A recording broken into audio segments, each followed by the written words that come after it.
I'm actually going to share something with you I haven't talked about probably in more than 10 years, so bear with me as I take you through this journey. When I was 22 years old, I came home from work, put a leash on my dog, and went for my usual run. I had no idea that at that moment my life was going to change forever.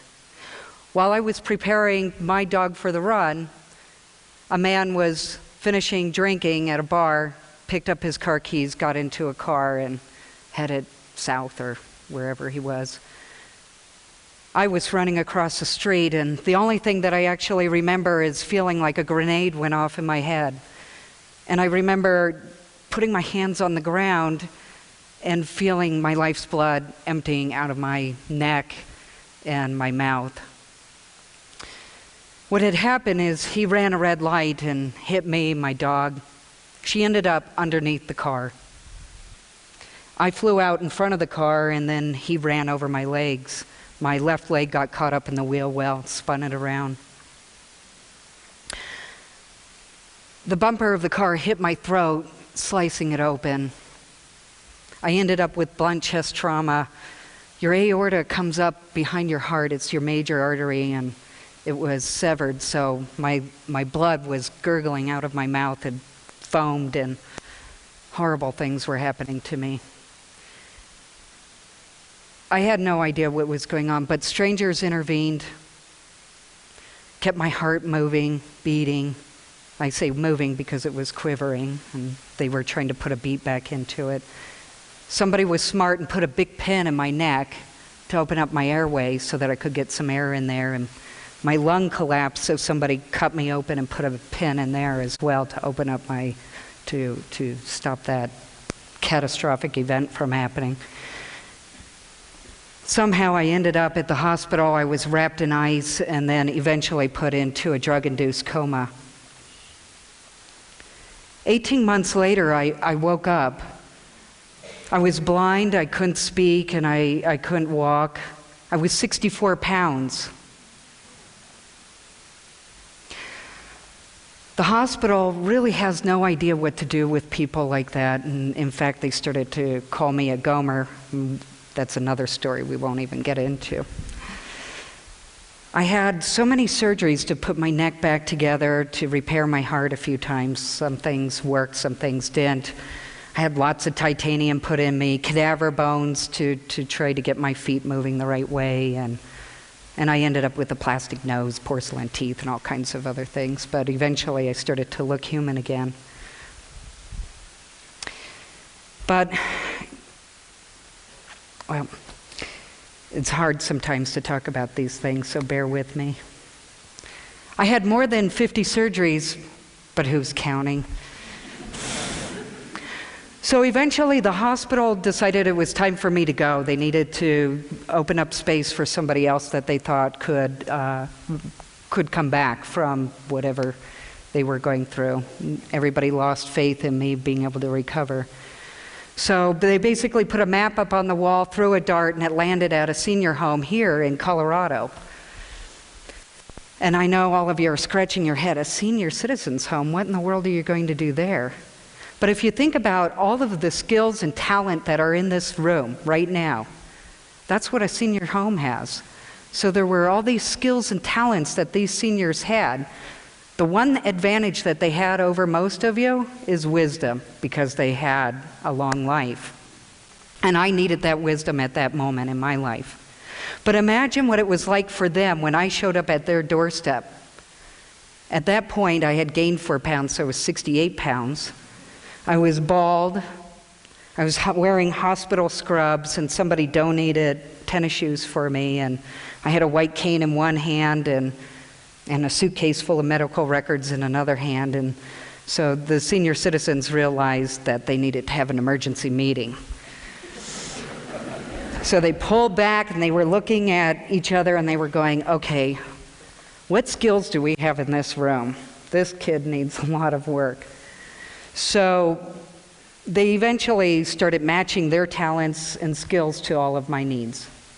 But one of the first things they needed to do was assess what I needed right away, which I needed to figure out how to eat like a normal human being, since I'd been eating through a tube in my chest and then through my veins, and so I had to go through trying to eat again, and they went through that process.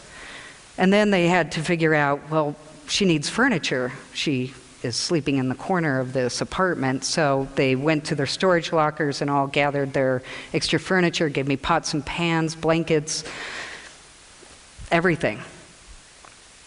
And then the next thing that I needed was a makeover. So out went the green scrubs and in came the polyester and floral prints. We're not going to talk about the hairstyles that they tried to force on me once my hair grew back. But I did say no to the blue hair.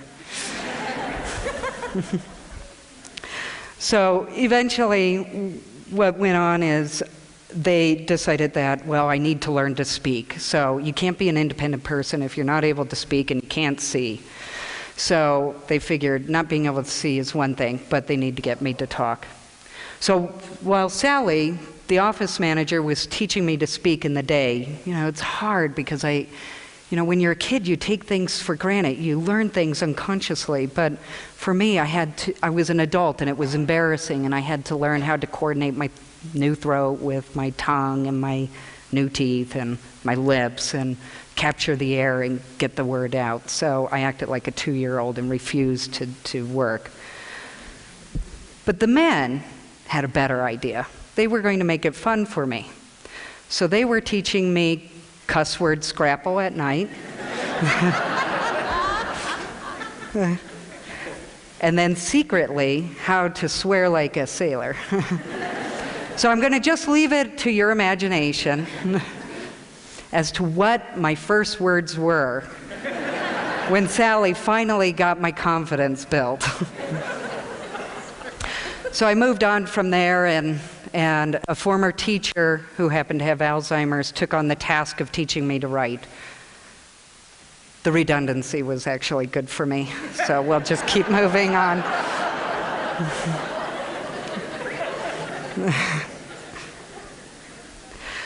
One of the pivotal times for me was actually learning to cross the street again as a blind person. So close your eyes. Now imagine you have to cross a street. You don't know how far that street is, and you don't know if you're going straight, and you hear cars whizzing back and forth, and you had a horrible accident that landed you in this situation. So there were 2 obstacles I had to get through. One was post-traumatic stress disorder. Every time I approached the corner or the curb, I would panic. And the second one was actually trying to figure out how to cross that street.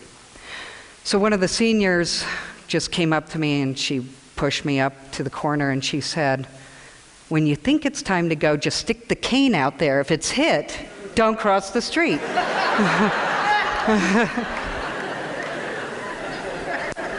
Made perfect sense.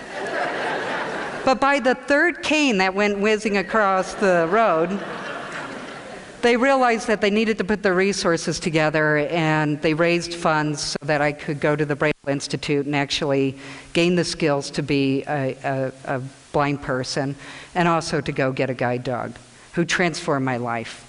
And I was able to return to college because of the senior citizens who invested in me, and also the guide dog and the skills that I had gained. 10 years later, I gained my sight back, not magically, and I opted in for 3 surgeries, and one of them was experimental. It was actually a robotic surgery that removed a hematoma from behind my eye. The biggest change for me was that the world moved forward, that there were innovations and all kinds of new things, cell phones, laptops, all these things that I'd never seen before. And as a blind person, your visual memory fades and is replaced with how you feel about things and how things sound and how things smell. So one day I was in my room and I saw this thing sitting in my room and I thought it was a monster. So I was walking around it And I go, I'm just going to touch it. And I touched it and I went, oh my God, it's a laundry basket. So everything is different when you're a sighted person because you take that for granted. But when you're blind, you have the tactile memory for things. The biggest change for me was looking down at my hands and seeing that I'd lost 10 years of my life. I thought that time had stood still for some reason and moved on for family and friends, but when I looked down, I realized that time marched on for me too, and that I needed to get caught up, so I got going on it. We didn't have words like crowdsourcing and radical collaboration when I had my accident, but the concept held true.